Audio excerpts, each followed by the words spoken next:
Hey, Busybee Refinishing podcast listeners. It's Shannon Russell from the Second Act Success podcast, a podcast all about career advice and inspiration to help you find a second act career that will light you up. If you are looking for somewhere to start, I recommend episode 26. That is all about the questions you should ask yourself before you take a leap and change careers. Or episode 20, where a Hollywood casting director pivoted to launch a website design business all of her own. You are listening to the Busybee Refinishing podcast, and here is your host, Mel.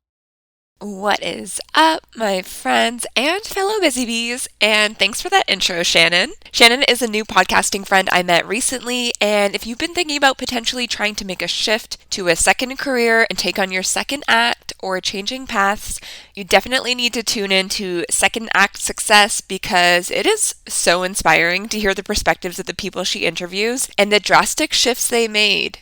And you might just be hearing a certain someone's familiar voice over there one of these days, so make sure you go check it out. All right. Hello and welcome, my fellow Busybees. Happy 2023. Are you sick of hearing people say that yet? Since we do have a fresh start this year and can make the year really anything we want it to be, I thought a good reset topic for today's episode would be to talk about setting expectations for you and your business as you move forward this year and beyond. And realistically, these reminders and recommendations are just as much for me as they are for you, because I think it's important to always take the time to sit back, reflect, and be intentional as you move forward, whether it be in your personal life or in business, which is why you've also heard me talk so much recently on here and in the Friday Furniture Focus newsletter about goal setting. I think it's most important to check ourselves and our expectations because it's an approach that we can use to keep ourselves accountable to ourselves. And ideally can check ourselves if we notice our thoughts or actions straying from those initial expectations throughout the year. Whether that may be in terms of being lazy and not putting as much energy into the things we had set out to, or if we are starting to feel some type of way because of the stories we're making up in our head and we're starting to get anxious and stressed. The most important thing I want to say first off, though, is that we want to use these expectations to keep ourselves accountable, but I never think it's a good idea to use them to shame ourselves. If we find we aren't meeting the mark, don't start letting those negative thoughts or imposter syndrome sneak into your mind and start telling you that you aren't good enough, you don't have what it takes, you aren't cut out for this, or you don't know what you're doing. Like I said, I have the same tendency to have those exact same thoughts myself, and I know how shitty they can make me feel, which is why I really make an intentional effort to stop them the minute that I feel them creeping in, because ultimately, what happens when you let that run its course? You start feeling down on yourself, you start feeling shitty about your work or lack thereof, you start feeling all woe is me, and you certainly don't feel motivated to push on and keep doing what you're doing, which, by the way, if you needed the reminder, is enough and is exactly what you're meant to be doing, period. So let's nip that one right in the bud. Okay, so kind of on the opposite side of that, I also don't want you to be too lax with yourself when it comes to setting expectations. You know yourself best, so if you're the kind of person that can justify taking a million breaks and getting distracted and off topic and finding excuses for reasons you don't complete things that you set out to do, tread carefully. Being super easygoing on yourself isn't always the best type of self-care, even if it feels like it is in the moment. Why? Because if you aren't progressing and accomplishing things and moving the needle forward, even in the smallest way, then you're doing yourself a disservice. You're not seeing the full potential of what you're capable of under the guise of not wanting to make it feel like work, or not wanting to add any stress, or it's just a hobby, so I'll do it whenever I can fit it in. You don't need to go full David Goggins on yourself, but you need to push yourself past that point of resistance a bit because that's how we progress and improve when we push ourselves past our comfort zones. So when you're sitting down and spelling out what you are expecting for yourself this year, whether that means what goals you aim to achieve, what outputs you will produce on the regular, or how consistent you will work and what that will look like, aim to be realistic but also optimistic. Aim a little higher than you feel comfortable, or a lot higher if you feel comfortable doing that, because that's where the real growth and progress will happen, even if it feels kind of scary or intimidating in the moment. Believe me when I say, many of the opportunities that I've had in this business haven't been inbound ones. It's as a result of me going out there, trying to network, researching and looking for contact details and pitching myself and my brand and applying for things. None of these things are things I would be doing otherwise, and they certainly don't come inherently to me, but they've been where I've seen the most success and growth. And those are the accomplishments I'm most proud of when I look back. So keep that in mind. When you look back and you're like, I know I didn't want to do that, but I did that, and look at the outcome that it had. I'm so glad that I took that chance. Those are the things that feel all warm and bubbly inside. And when you're setting those expectations for yourself in the year you're about to have, I gotta bring it back to something that is gonna sound like a broken record to you by now, but it's because time and time again, it's the thing that I hear the most feedback that people are struggling with. From people who just reach out to chat with me, or people that comment on my posts, or people that are my coaching clients alike. Any idea what it might be? You can't be playing that comparison game and comparing yourself to what you see others outputting. Just focus on what is realistic for you, your situation, your schedule, and your business. Besides, if you're spending your time looking at others and assessing how much they've got going on, it probably means that you're wasting some of your own precious time that could be better used pursuing your own goals and creating the life that you want for yourself. So put on those blinders and get to it. If you find that it's hard for you to achieve these outputs and goals that you've set, even though they seem realistic and attainable in theory, but in practice you just don't find yourself having enough time in a day to get everything accomplished, you might need to take a look at your systems, or lack thereof. Next to the endless loop of comparison, this is the second most common thing I hear from people in my community and my clients. They either don't have systems set up, or they don't have the right ones set up, or they had the right ones for that time in their business when they set them up, but they've now outgrown them and need something a little bit more intentional. And I had plenty of those myself. I used to go in and manually calculate the cost of the initial piece that I had minus the amount that I used of each product relative to the full price of the product, and do that comparison to figure out what my profit was for each piece. That required so much of my time every time a piece was completed or sold. And that wasn't a good system once I started scaling up and I had other things that I was dealing with in the business. So I had to look at that system and try to figure out a way that I could better streamline that and save myself more time and effort. So look at your day-to-day, and if it's easier for you to do, you can write down a list as you go through your day of everything that you do in your average day as you're doing it. And then take a step back and look at what kind of things you could better organize, automate, or set up simple, streamlined systems for. There is no need for you to be doing repetitive, menial tasks in your day.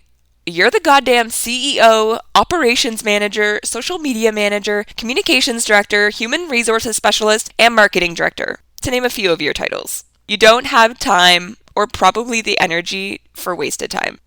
And I get it. It can be hard when you're working day in and day out, in and on your business, to even be able to take a breath and analyze this kind of stuff. Stuff that will ultimately save you time, effort, money, and sanity, but requires that upfront time and mental energy to set up. Sometimes you just need a helping hand or someone to talk things through with and develop an action plan for success with steps that you can immediately implement to start seeing your time freeing up, and accountability that will ensure that you complete what you had set out to do.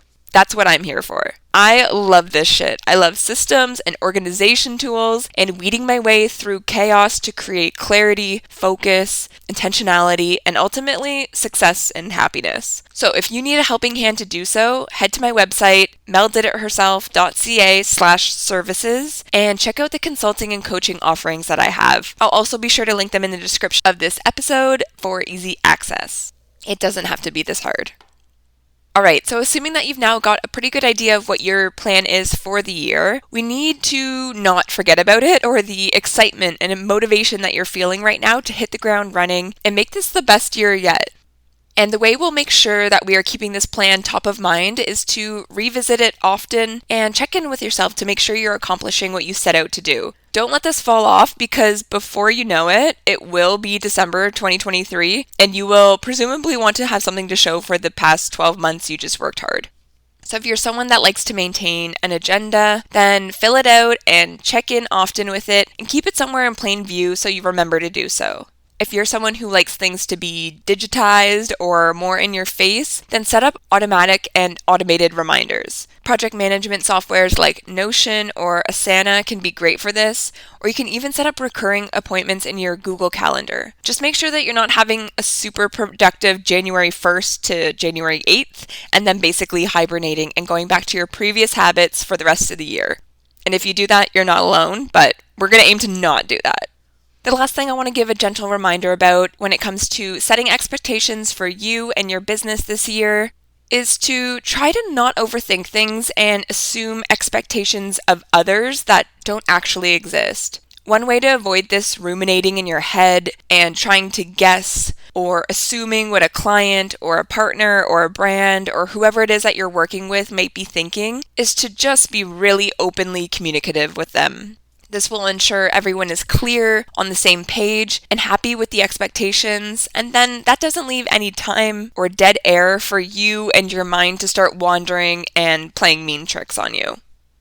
And something you may not know about me, I love little motivational messages.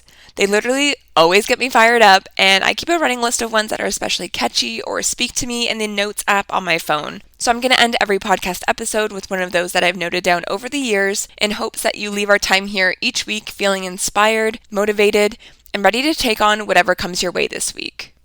So this week's Mel's motivational message is, you can't hate yourself into a better version of yourself. This is such an important thing to keep at top of mind. I don't recall where I first heard this, but I come back to it time and time again in my personal life and in my business life. Personally, it always resonates whenever I'm feeling not the best about my body or the way things are fitting or just how I'm looking in general. Any change that I want to do based on those things, I always have to remind myself because of this quote that it needs to come from a place of love and appreciation for my body and all that it does for me and all that it has the potential to do for me. And not from a place of hating where I currently am and thus wanting to make a change.